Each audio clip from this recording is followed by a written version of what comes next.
원앙생가 배경기록을 살펴보면 광덕의 아내는 전 남편의 친구의 집에 들어가서 함께 지내게 됩니다.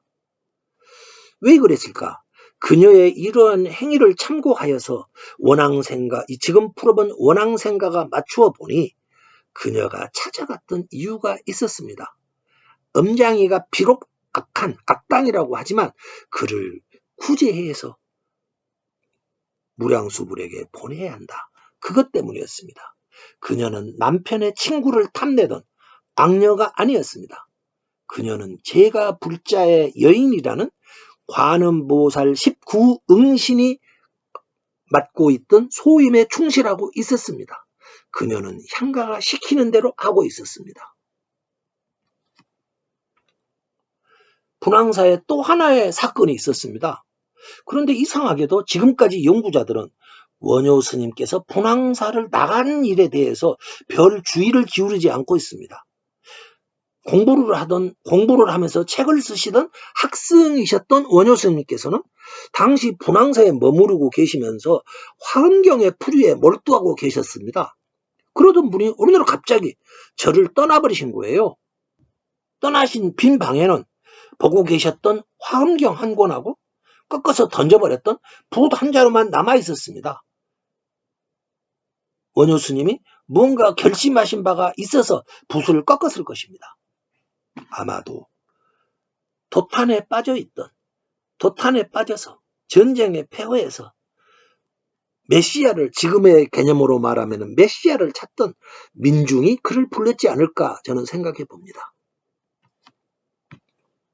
먼 훗날 이련이라는 후배 스님께서 원효 스님의 행적을 삼국유사에 간략히 써두었습니다. 이렇습니다. 원효가 분황사에 머무르면서 화엄경 소를 지었는데 회향품에 이르러 끝내 붓을 꺾었다. 붓을 꺾고 분황사에서 나간 이유가 무엇이었을까요? 삼국유사의 내용과 글을 읽어보면 이런 스님께서는 그 이유를 알고 계셨던 것으로 보입니다. 이런 스님께서 삼국유사에 그 답을 써놓고 계십니다. 원효 스님께서 분황사를 떠나가신 후 계절이 여러 번 바뀌었습니다. 분황사 절간까지 원효 스님에 대한 여러 가지 풍문들이 들려오기 시작했습니다. 공부에 열중하셨던 스님께서 갑자기 이 마을 저 마을 돌아다니시면서 노래를 부르고 춤을 추더라, 이러한 소문이었습니다. 어느 날에는 또 놀라운 말이 들려왔습니다. 스님께서 길에서 이상한 춤을 추시더니 경주에 있는 문천교라는 다리를 지나가다가 거기서 떨어져 물에 빠졌다는 것입니다. 다행히 다치지는 않았으나 허우적대다가 옷이 흠뻑 젖었고 스님께서는 옷을 말리기 위해 당시 공무원 한 사람과 인근 요석궁을 찾으셨다고 합니다. 그리고 거기서 혼자 몸이 되어 살고 계시던 과부 요석공주님과 함께 그만 기거하게 되었다. 그랬다더라. 이런 소문이 들렸다고 누군가 절에 와서 사람들에게 전해 주었습니다.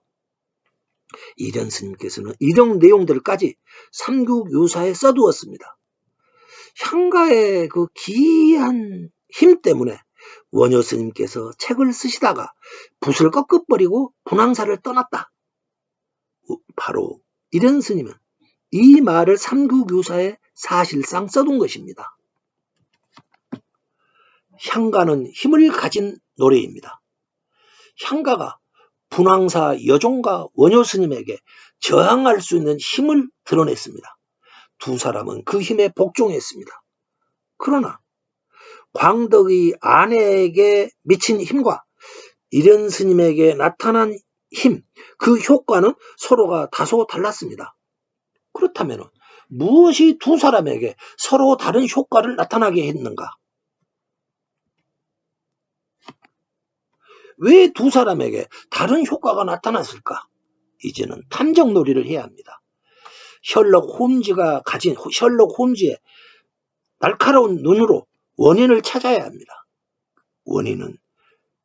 찾게 된 원인은 천지신명이 첫 구절 세 번째 글자 이라는 곳에 두 가지 뜻을 이라는 글자를 두 가지 뜻으로 알아들었기 때문이었습니다.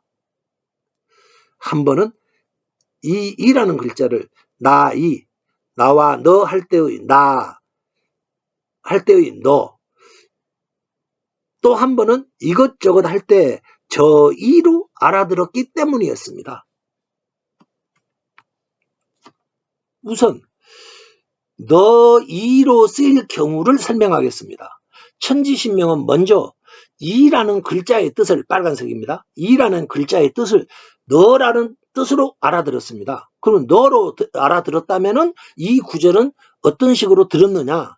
천지신명이 달 아래 네가 사는 세상 또한 서방종토라 생각하고 남정네에게 가주리, 이렇게 이해를 했을 것입니다. 그런데 다음에는 이를 이것저것 할 때의 저라는 뜻으로 알아들었을 때입니다. 그러면은 저라는 것으로 알아들었다면 어떻게 해독이 되느냐? 이 구절은 달 아래 저 밑 또한 서방종토라 생각하라, 이렇게 이해했던 것입니다.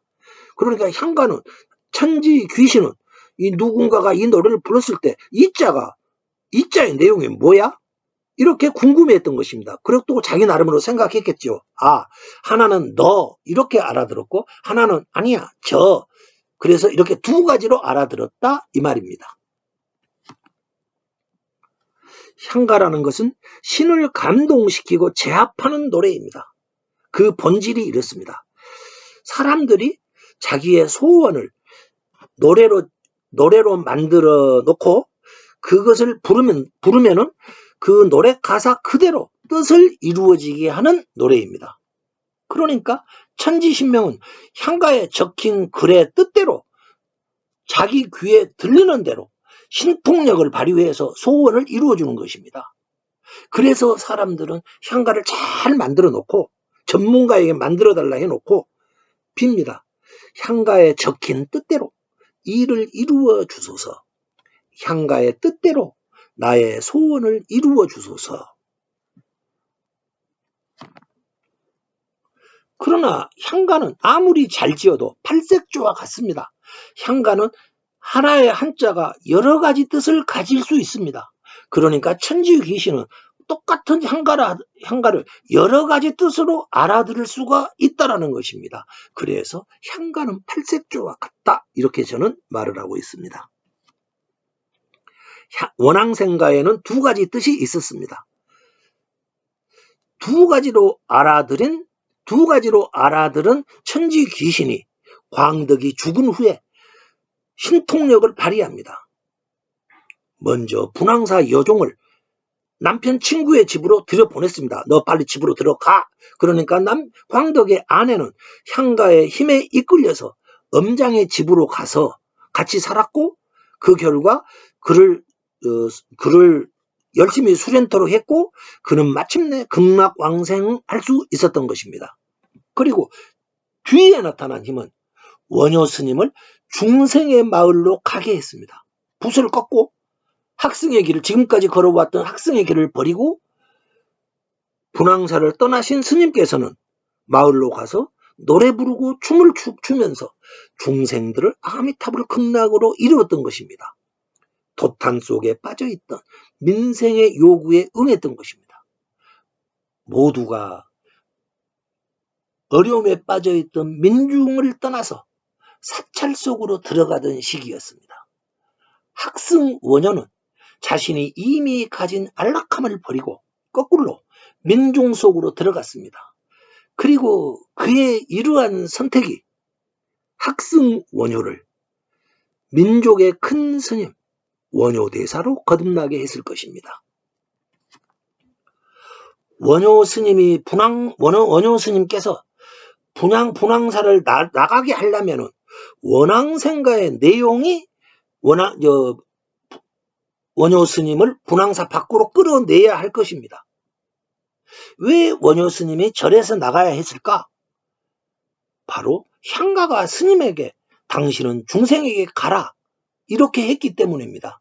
붉은 글씨에 주목해 주십시오. 달 아래 저 밑 또한 서방정토라 생각하고 중생들에게 가주어야 하리. 이렇게 해독이 될 수 있었던 것입니다. 이 자가 너가 아니고 저 및 또한 서방정토로 생각하고 중생들에게 가주어야 돼. 이렇게 해독이 가능했던 것입니다. 천지귀신은 그렇게 알아들었던 것입니다. 다음 또 맨 아랫줄을 보십시오. 빨간 글자입니다. 중생들을 무량수불에게 보내주어야 하리.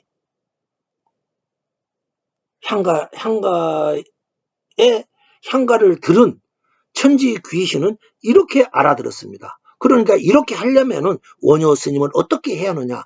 분황사에서 끌어내서 중생 속으로 가도록 해야 했을 것입니다. 원효 스님을 이끌어 중생 속으로 끌고 간 향가의 뜻을 한번 단락별로 몇 단락을 감상해 보도록 하겠습니다. 첫 단락입니다. 달 아래 저밋 또한 서방정토라 생각하고 중생들에게 가주리. 중생이 사는 저 세상을, 저기죠, 저 산 밑에 달 아래 저 세상을 서방종토라 생각하고 그들에게 가서 그들과 함께 해라. 이런 뜻이 될 것입니다. 두 번째 구절입니다. 보내야 하리 무량수불 앞에 번뇌하는 이들을 무량수불에게 보내주어야 하리. 번뇌 지옥에 빠져 있는 이들이 무량수불에게 갈 수 있도록 도와줘야 할 것이다. 향가의 신은 이렇게 들었습니다. 원효를 그렇게 이끌어다오 이렇게 들었습니다. 세 번째 구절입니다. 다짐 깊사온 분의 바람을 우러러야 하리. 두 손 모으니 꽃이 빛나라. 여기서 다짐 깊사온 분, 그분이 누구일까요? 바로 무량수불을 말합니다. 무량수불은 서방 정토에 있는 부처님입니다. 아미타불이라고도 합니다. 무량수불은 48가지의 서원을 세웠다고 합니다. 그중 18번째가 나의 이름을 부르는 사람들을 서방정토에 다시 태어나도록 하겠다. 이러한 서원이었답니다. 그래서 바로 원효 스님께서는 도탄에 시달리던 중생들에게 쫓아가서 나무 아미타불에게 기여합니다. 이렇게 노래 부르라. 그러면은 그대는 정토에서 다시 태어날 수 있을 것이다. 이렇게 말씀하며 중생들을 이끌었던 것입니다. 네 번째 구절입니다. 왕생을 원하나이다. 왕생을 원하나이다. 왕생을 그리워하는 사람이 한 명이라도 세상에 남아있으면 아니 되리. 중생들을 무량수불에게 보내주어야 하리.